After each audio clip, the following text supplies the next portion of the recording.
Hello my dear student, आज अपन एक और मैकेनिक्स की प्रॉब्लम के बारे में बात करेंगे। जेई एडवांस लेवल की प्रॉब्लम है, अच्छी प्रॉब्लम है। क्वेश्चन में क्या दे रखा है, in the figure acceleration of bodies A B C are shown with directions. ये जो बॉडीज है ना ए बी सी, इन सबका एक्सेलरेशन गिवन है, इनकी डायरेक्शन भी गिवन है। देखो इस तरह से ये क्वेश्चन बोल रहा है। फिर से बोला values of B and C are with respect to ground. ये वैल्यू दे रखी है ना बी एंड सी बॉडी का acceleration with respect to ground दे रखा है। Whereas A is acceleration of block A with respect to wedge C. मतलब ये बोल रहा है ये ए ब्लॉक है ना, इसका एक्सेलरेशन ए दिया है ना, ये वेज के रेस्पेक्ट में दे रखा है। अपन को यहाँ पर फाइंड करना है, find the acceleration of block A with respect to ground. ये जो ब्लॉक ए है ना, इसका ग्राउंड के रेस्पेक्ट में एक्सेलरेशन क्या है वो अपन को फाइंड करना है। तो जब भी इस टाइप का क्वेश्चन आता है ना, तो अपन क्या कर रेस्पेक्ट में जाके एक्सेलरेशन फाइंड कर लेते हैं। देखिए कैसे करते हैं, अपन क्या करते हैं वेज के ऊपर बैठ जाते हैं। अपन वेज के ऊपर बैठ जाते हैं, तो अपन जैसे वेज के ऊपर बैठे तो वेज अपने रेस्पेक्ट में क्या आ गया, रेस्ट पर आ गया। वेज को इस डायरेक्शन में एक्सेलरेशन दे दूं सी, क्योंकि वेज का इस डायरेक्शन में एक्सेलरेशन था,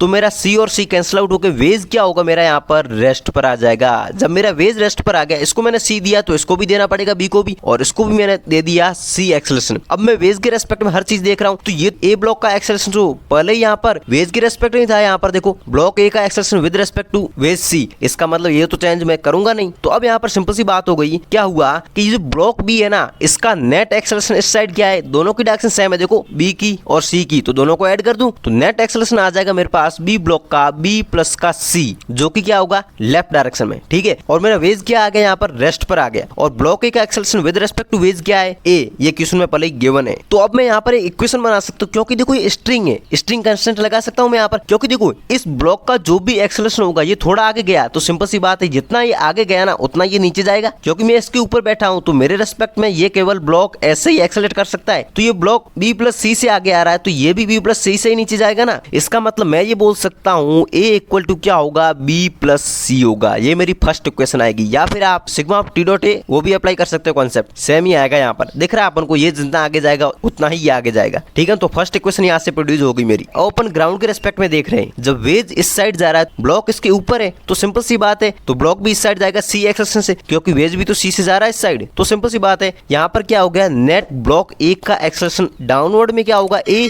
और सी इस साइड हो जाएगा। तो ये जेड बन रहा है, ये वाला वापस एंगल थीटा हो जाएगा। सिंपल सी बात है। तो इस तरह से मैं इसको बनाऊंगा, तो ये मेरा थीटा एंगल है, तो टोटल कितना 180 है, तो ये वाला एंगल 180 माइनस का थीटा लिख सकते हो आप। तो यहाँ पर मेरा ये एंगल आ गया 180 माइनस का थीटा। और अपन क्या करें, इसका रिजल्टेंट फाइंड करेंगे, नेट एक्सेलरेशन क्या है इसका। तो कैसे आएगा, एक्सेलरेशन वेक्टर क्वांटिटी हो, तो सिंपल सी बात है, यहाँ पर क्या आ जाएगा, ए वेक्टर प्लस का सी वेक्टर। नेट एक्सेलरेशन आ जाएगा यहाँ पर रूट ऑफ ए का स्क्वायर प्लस का सी का स्क्वायर प्लस का twice of A C cos 180 minus का थीटा। राइट, इसको कैलकुलेट करोगे ना आप, तो कितना आ जाएगा मेरे पास यहाँ पर, root of a square plus c square plus का twice of A C cos 180 minus theta. क्या होता है यहाँ पर, माइनस का आ जाएगा मेरे पास कोस थीटा, क्योंकि वहां पर सेकंड क्वाड्रेंट में कोस थीटा नेगेटिव होता है। तो मैंने यहाँ पर इसको कैलकुलेट किया, मेरे पास ये आ गया नेट एक्सेलरेशन ग्राउंड के रेस्पेक्ट में ब्लॉक ए का। लेकिन यहाँ पर यदि ऑप्शन में चेक करें, तो यहाँ पर ये ए तो आ ही नहीं रहा ऑप्शन में। देखो कोई ऑप्शन ऐसा नहीं दिख रहा है, इसका मतलब ए की वैल्यू मेरे को पुट करनी होगी।